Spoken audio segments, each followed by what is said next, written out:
After the Whitecaps struck for another in the bottom half of the fourth, the Generals come up here to begin the fifth, down by 2. Beginning with Dom Patrizzi, Corey Miller, Jack Kemmler back here with you on the Long Island Sports Network. Patrizzi bloops that first pitch into right field. It gets down for a leadoff base hit for the Generals' second baseman. That's what the Generals have been needing. They need that leadoff hit. Get things started off hot early in this inning. Hopefully some good at-bats coming up for the Generals. So now here's Bucher, who struck out swinging back in the second. Facing Sohn for the second time, who's been terrific. Allowed 3 hits now, some base runners, but no difficulties. A grounder slowly to shortstop. Ureta will only be able to go to first, will complete that play. So a productive out as it moves Patrizzi up 90 feet for out number 1. Definitely a productive out, but great play by Ureta on that slow grounder, off-balance throw there to get the first out of the inning. So runner in score position for Mike Doran, who grounded to second in his first and only plate appearance so far. Doran's kind of been regarded as one of the Generals' clutch hitters. Has been a great, I guess you could say, clubhouse guy for them. Lots of energy every day. It's been a big boost for them throughout the entire season, through the ups and the downs. And as we said, didn't initially start in the playoffs in that semifinal game, but swinging a hotter bat down the stretch. Guy and Danny Cyprian, who's not in the starting lineup, a really talented player, but Doran's played some good defense as well, and a good bat to have, 9th in the order, as that one will stay foul down the first baseline. 2 strikes on Mike Doran now. Yeah, early in the season, it definitely looked like that third base spot. Either Doran or Cyprian was going to be really good high in the order, but just as the season's moved on, none of them has really shown themselves to be that top guy. It's 1-2 on Doran as Patrizzi, good speed, leads off a second. The pitch stays high, yeah. Most of the positions coming into this game and the other 2 playoff games were fairly simple, you got to imagine, for Mike Coryell. But Doran and Cyprian was a real interesting question because you have 2 talented guys. Maybe didn't hit the way he wanted them to, but that really the main position battle. Doran comes up empty on that high fastball. Just like that, 2 away, but top of the order coming up for the Generals. Yeah, with Reed, we had that huge double down the line. Starting to see Sohn better. Let's see what the Generals could do through their 3rd time through the lineup against Sohn. Well, even if the Generals just get 1 back here, something to give them a little bit of a boost of momentum. Perfect guy up in Chris Reeder, who's been so terrific wherever he's hit in the Generals' order. That first pitch gets a piece of him. And Chris Reeder hit by a pitch. That's something that he had to deal with a lot this season. 13 times he was hit by a pitch during the regular season. Probably doesn't enjoy it there because it takes the bat out of his hand, but gives way to Aiden McNally, who's been very hot, and there's 2 on for him. Yeah, huge chance for the Generals here. Even though 2 outs, you still have 2 men on base, 1 in scoring position to get that first run of the game. Generals have had base runners. It's just bringing them home that has eluded them, but McNally, a good guy to have up for that. Drove in 19 during the regular season, popped 2 home runs. That's why he's so important, the power in the middle of the order. Good amount of singles for him during the regular season, more so than extra base hits, but we mentioned a double in each of the past 2 playoff games. Just one of the Generals' biggest hitters all around. That is hit hard to third base and past Pellegrino into left field. Patrizzi around third. He will come around to score. The Generals on the board. It's 2-1 here in the 5th. It's an unconventional way to get on the board, but they did get on the board, get that first run of the game. It was actually a hard hit down that third base line, just a hard play for Pellegrino to make and couldn't make it. Now Generals only leading by 1, actually trailing by 1 now. Looks like they're going to rule that as a base hit for McNally. As Jack said, really hard hit, tough play for Pellegrino. Generals will take it as now they have the tying run at second for Nick Tomasetto. 0 for 2, a fly out and a strikeout, as Sohn has buckled for the first time here in the 5th. Called strike 1. Tomasetto, who might not look like it, but is a huge power guy early in the season. 1 player of the week, having 2 homers in 1 game. Would be a huge chance to let one fly here. Finished the regular season at .333. 4 homers, 15 RBIs, and yeah, he was one of their most consistent hitters. Average dropped off a little bit, but when he was up over 400, that's to be as expected. That's why he's entrusted in this big third spot in the order, rising freshman at Rutgers. For Tomasetto, some good, some bad in the playoffs. 1 for 8 overall, a couple of walks and an RBI, some strikeouts, but he has had some good at-bats. Hitters count here, 2-1. 2 on for him. Chases that pitch, and that's what will get him in trouble, is chasing pitches out of the zone. Yeah, definitely chasing, but it was a good off-speed. Outside the zone, started in the zone and just kind of slid out of there. Going to be a huge 2-2 pitch here now. Zone trying to escape the inning with the lead intact. 2 on, 2 out. The pitch to Tomasetto. And he grounds it foul down the third base line. Great play by Coach Coryell. Down there, down third base line, easy. Ground ball for him. Staying down on the little chopper there. Nice throw back to Sohn on the mound. I bet he could still do it.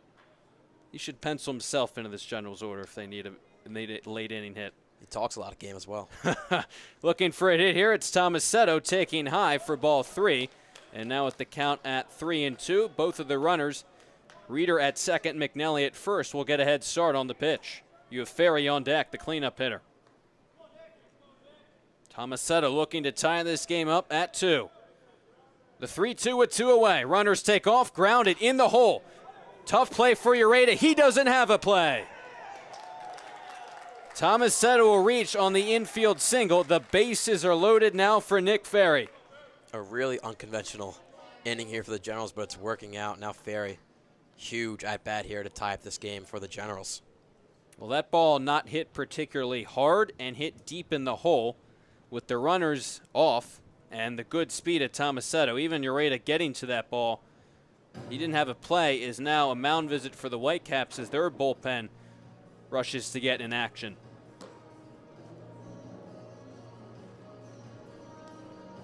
Good job by Ureta to keep it from going into left field, because if it does, Reeder might have a chance to score. But now the bases are loaded for Nick Ferry, who has walked twice in his 2 plate appearances. This could be a vital point in this game. Generals might not get many more chances here than they are right now. Already have 1 in on the hit by McNally. At the beginning of the season, we wouldn't have thought Ferry would have an opportunity like this in the championship game, the way he struggled, but credit to him, he has found it as of late.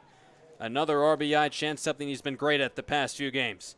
That first pitch misses outside, and he has walked twice so far today. You can see him show some power here. He has all year. Also, this Generals team, 29% of their hits are extra base hits this season. 1-0 to Ferry. Deep drive down the right field line. If it's fair, it's gone, and it is just foul.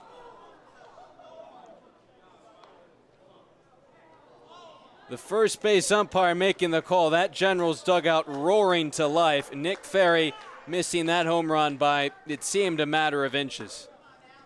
Yeah, that thing was smoked, and I thought it was out, definitely wrapping around the pole, but good call by the first base umpire. Now 1-1. And now it's 1-2. Well, that would have been just what the doctor ordered for the Generals. A slam from Nick Ferry, giving them the lead.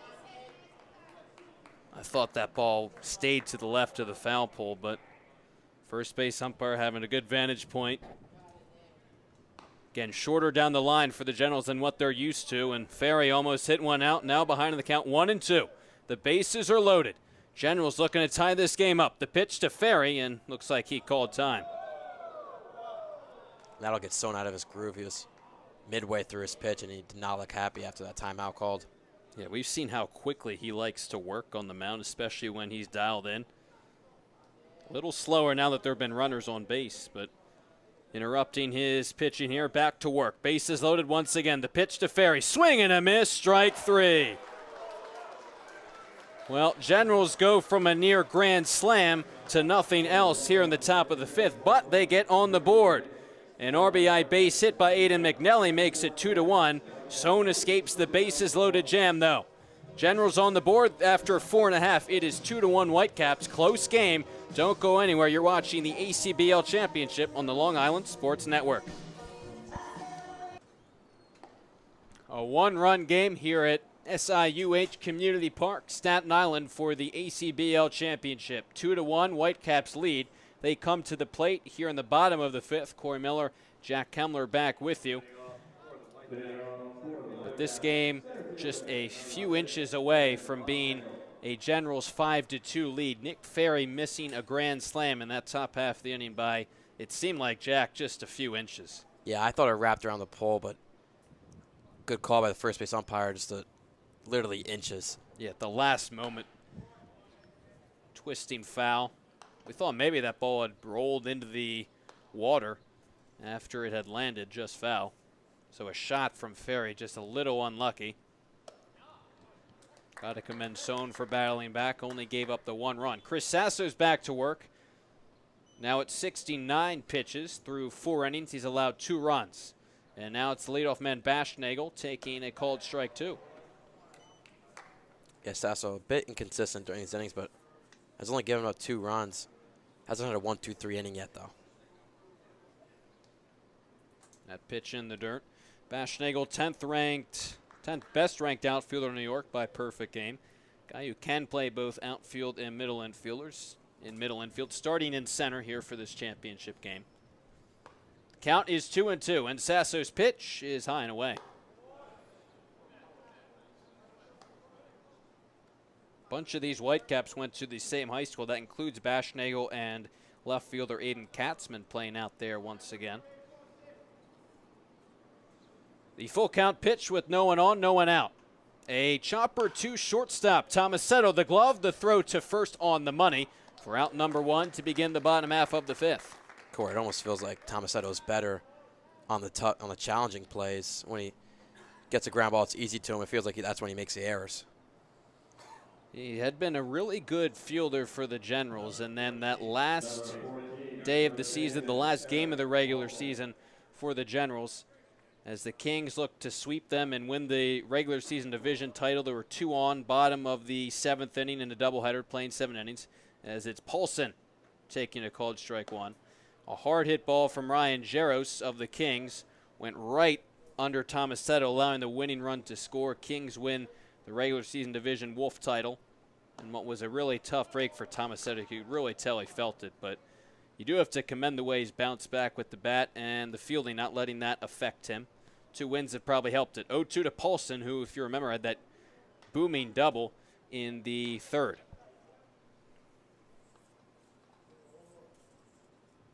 Ranked as the best first baseman in New York. 24th best in the country, according to Perfect Game. We playing at Stony Brook in the fall. Connects here. Hard hit, but right at Patrizzi, bobbles. Recovers in time to first, though, to retire Paulson. Great job, Patrizzi today. Keep it to himself, even though he bobbled. Stayed calm and made the throw to first. When Tomasetto at shortstop, who's been the Generals' best middle infield hitter, that's meant that Patrizzi, who typically has played shortstop, has moved to second, and that's been good because Patrizzi defensively has looked really good since he started playing there full time.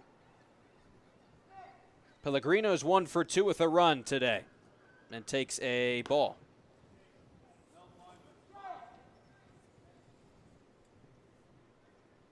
Sasso looking for that clean inning here after his team got him a run back in the top half of the inning. Generals play Pellegrino to pull. Patrizzi just to the right of the second base bag. Pulled down the third base line, but foul. One thing to note here, both coaches for the Trenton pushing DeClerico over into left center. Now he's playing a very aggressive left center position there. It's 0-2 with 2 away, and that pitch just missing outside. And that's something interesting to see because these 2 squads playing in different leagues. There's no interleague play, so it's the first time they've seen each other. They clearly have some scouting reports on the hitters. Sasso gets Pellegrino to swing and miss. His first 3-up, 3-down inning of the afternoon. A great frame for the Generals left-hander. Shuts down the top of the Whitecaps order and maintains the 1-run disadvantage through 5 here at SIUH Community Park. Great game here for the ACBL Championship. 2-1 Whitecaps through 5. You're watching it on the Long Island Sports Network.